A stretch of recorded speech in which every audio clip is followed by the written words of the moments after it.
Awali aktivitas dan pelayanan Anda melalui renungan pagi menjadi putra dan putri Allah. Terdengar panggilan Roh untuk mengangkat salib, dan mereka yang mengangkat salib akan menemukan bahwa salib mengangkat mereka.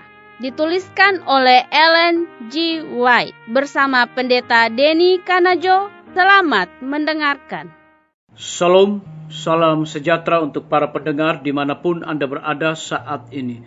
Kita berjumpa kembali dalam mendengarkan firman Tuhan melalui audio renungan pagi pada tanggal 29 Desember 2021 dengan judul Kita Dijadikan Soko Guru dalam Bait Suci Allah.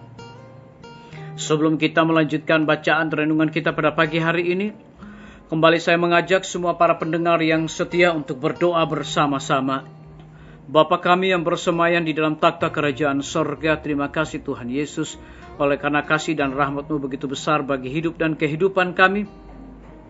Lebih khusus panjang malam di dalam tidur kami, hingga tiba di pagi hari ini kami dibangunkan dengan tubuh sehat dan segar. Sebelum kami melakukan tugas pelayanan pekerjaan kami sepanjang hari ini, kami sangat rindu untuk belajar mendengarkan firman Tuhan. Curahkanlah kepada masing-masing kami kuasa Roh Kudus-Mu. Terima kasih Tuhan Yesus, ampuni kami Bapa, karena kami sudah berdoa hanya di dalam nama Tuhan dan Juru Selamat kami. Amin.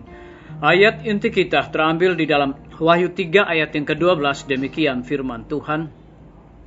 Barang siapa menang, ia akan kujadikan soko guru di dalam bait suci Allah, dan ia tidak akan keluar lagi dari situ, dan padanya akan kutuliskan nama Allahku, nama kota Allahku, yaitu Yerusalem baru yang turun dari sorga, dari Allahku, dan namaku yang baru. Mari kita ikuti penjelasannya.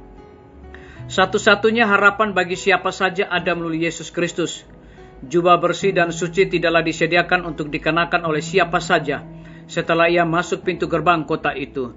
Semua orang yang masuk akan memakai jubah kebenaran Kristus, dan nama Allah akan ada pada dahinya. Nama itu adalah lambang yang dilihat oleh rasul itu dalam khayal, dan berarti pikiran yang berserap pada penurutan yang cerdas dan setia kepada semua hukum Allah. Peperangan yang kita sedang lalui itu adalah yang terakhir yang kita miliki dalam dunia ini. Kita sekarang sedang di tengah peperangan itu. Dua golongan sedang berjuang untuk kemenangan.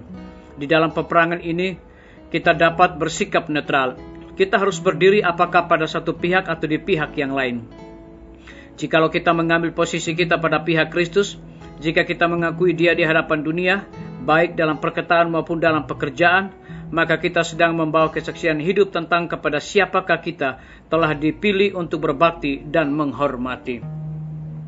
Dalam masa penting di sejarah dunia ini, kita tidak sanggup untuk meninggalkan siapa saja dalam kebimbangan tentang di pihak siapakah kita saat ini. Agar memperoleh kemenangan atas segala serangan musuh, kita harus berpaut pada satu kuasa dari luar dan yang melampaui diri kita sendiri. Kita harus mempertahankan hubungan yang berkelanjutan dan hidup bersama Kristus yang berkuasa memberikan kemenangan kepada setiap jiwa yang memelihara sikap iman dan kerendahan hati. Sebagaimana orang yang berharap hendak menerima upah kemenangan, kita harus maju terus di dalam peperangan Kristen, meskipun setiap kemajuan kita menghadapi perlawanan. Sebagai pemenang, kita harus memerintah bersama Kristus dalam pengadilan sorga, dan kita harus menang oleh perantaraan darah anak domba itu dan oleh perkataan kesaksian kita. Barang siapa menang, ia akan kujadikan soko guru di dalam bait suci Allahku. Biarlah bacaan renungan kita saat ini akan menjadi berkat bagi kita semua. Mari kita tunduk kepala dan kita berdoa. Bapa di sorga, terima kasih oleh karena kebenaran firman Tuhan pada pagi hari ini memberikan satu kekuatan, semangat, dan motivasi bagi kami untuk melakukan segala aktivitas pelayanan pekerjaan kami sepanjang hari ini. Lebih daripada itu, memberikan satu penekanan kepada kami. Satu-satunya harapan bagi siapa saja ada melalui Yesus Kristus. Jubah bersih dan suci tidaklah disediakan untuk dikenakan oleh siapa saja setelah ia masuk pintu gerbang kota itu. Terpujilah nama Tuhan. Pada pagi hari ini hamba berdoa untuk pemerintah kami. Tuhan memberkati Bapak Presiden bersama dengan Wakil Presiden, para menteri dan seluruh stafnya, Bapak Gubernur bersama dengan wakil, Bapak Bupati bersama dengan wakil, Bapak Wali Kota bersama dengan wakil, camat dan seluruh stafnya, kepala desa, lurah, RT, RW, dimanapun mereka berada saat ini. Kiranya Tuhan lindungi dan pelihara mereka, berikan mereka juga kekuatan, kesehatan, lebih khusus hikmat dan pengetahuan sorga, agar mereka dapat menjalankan roda pemerintahan di tengah-tengah pandemi ini, dan juga di dalam mengambil setiap keputusan, biar itu selalu berpihak kepada bangsa dan negara kami, khususnya para rakyat Indonesia. Kami juga berdoa kiranya Tuhan memberkati akan para tim medis, dokter, perawat, bidan, semua para pekerja kesehatan yang ada di setiap rumah sakit, bahkan puskesmas yang ada di Indonesia. Curahkan hikmat, pengetahuan sorga, dan juga dedikasi di dalam pelayanan kepada mereka. Kami menyerahkan guru-guru, kepala sekolah, dan setiap siswa yang sedang memasuki masa liburan. Kiranya Tuhan lindungi dan pelihara mereka, berikan mereka kekuatan dan juga kesehatan. Terlebih biarlah sukacita akan menyertai mereka di dalam masa liburan. Kami berdoa untuk pimpinan-pimpinan organisasi gereja Tuhan, dari tingkat yang tertinggi sampai kepada gembala jemaat. Saat ini mereka membutuhkan kuasa Roh Kudus untuk menjalankan segala tugas dan tanggung jawab yang Tuhan percayakan kepada mereka.